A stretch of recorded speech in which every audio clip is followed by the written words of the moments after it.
kebapta, değil mi? Veya bunların hepsinde büyük bir başarı elde edebileceğimize inanacak bir hepimizde zihinsel altyapı var, değil mi?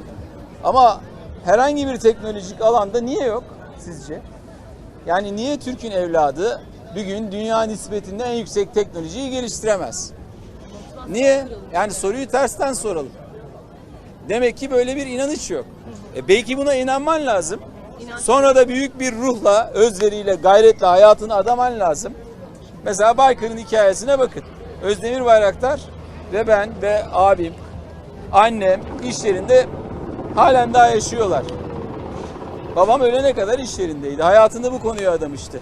Yani neden Türk'ün evladı bunları yapamasın? Soruyu tam tersten sormak lazım. Siz nedenleri, gerekçeleri ortaya koyun. Bir tanesi şu olabilir mesela. Bu soruyu sordurtan sebep olabilir.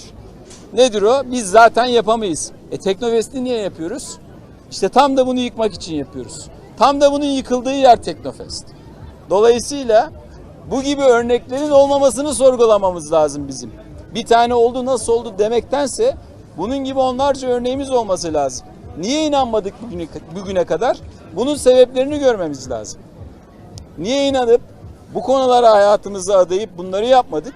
Ya şimdi diğer alanlarda, işte örneğini verdiğim alanlarda büyük başarılar elde ettik, değil mi? İşte futbolda elde ettik.